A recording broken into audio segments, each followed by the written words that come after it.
Doctor, ಅಪ್ಪನ ಕೈ ಈಗ ಹೇಗಿದೆ? ಇವರು ನೋಡ್ತಾ ಇದ್ರೆ ಇನ್ನೂ ಸ್ವಲ್ಪ ನೋವಿದೆ ಅಂತ ಅನಿಸುತ್ತೆ, ಅಲ್ವಾ ಸರ್? ಹೌದು ಡಾಕ್ಟ್ರೆ, ಸ್ವಲ್ಪ ನೋವಿದೆ. ಅದಕ್ಕೆ ಕಾರಣ ನಿಮ್ಮ ಏಜ್ ಫ್ಯಾಕ್ಟ್ರು. ನಾನು ಅವತ್ತೇ ಹೇಳಿದ್ದೆ ಅಲ್ವಾ, ನಿಮಗೆ ಏಜ್ ಆಗಿರೋದ್ರಿಂದ ವಾಸಿ ಆಗೋದಕ್ಕೆ ಸ್ವಲ್ಪ ಸಮಯ ತಗೊಳುತ್ತೆ ಅಂತ.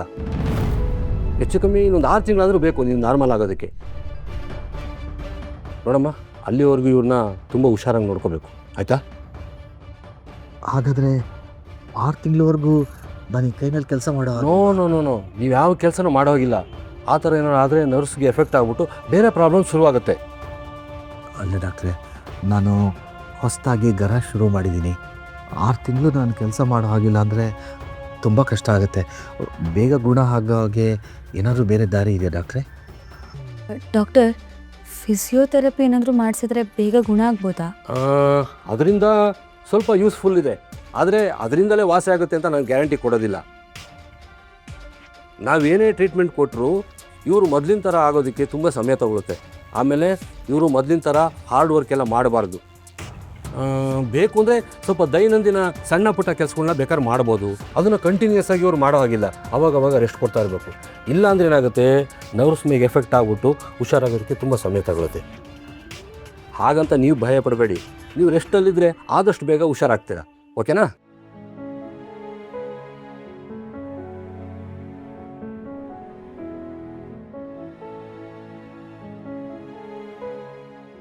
ಹೊರಡೋಣಪ್ಪ.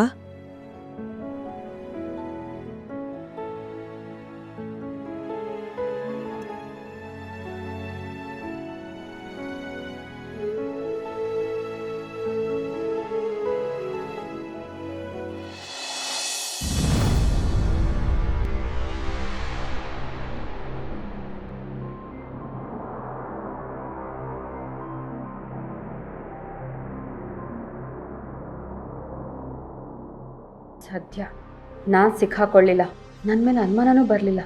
ಹಾಗೇನಾದರೂ ಆಗಿದ್ರೆ ಇಷ್ಟೊತ್ತಿಗೆ ನನ್ನ ಪ್ಲಾನ್ ಎಲ್ಲ ಹಾಳಾಗೋಗಿರೋದು. ಛೇ, ಇವಳು ಅದೆಲ್ಲಿಂದ ಬಂದು ವಕ್ರಿಸ್ಕೊಂಡ್ಲು. ಏನಾದರೂ ಒಂದು ತೊಂದರೆ ಕೊಡ್ತಾನೆ ಇರ್ತಾಳೆ.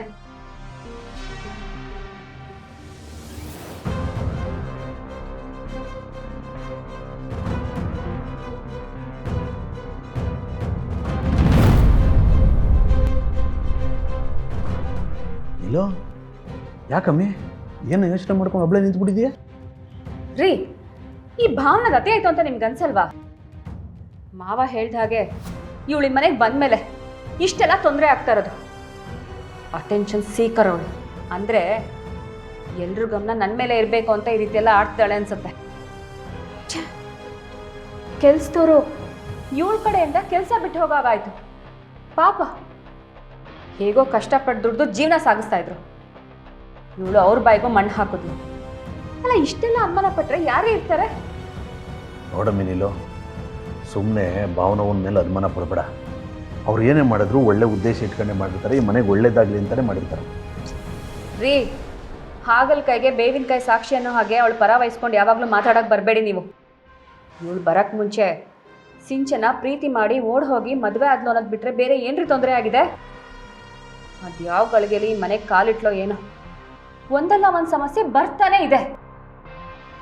ತನ್ನ ಬೇಳೆ ಬೇಯಿಸ್ಕೊಳ್ಳೋಕ್ಕೆ ಇಷ್ಟೆಲ್ಲ ಕತೆ ಕಟ್ತಿದ್ದಾಳೆ ಅನ್ಸತ್ತೆ.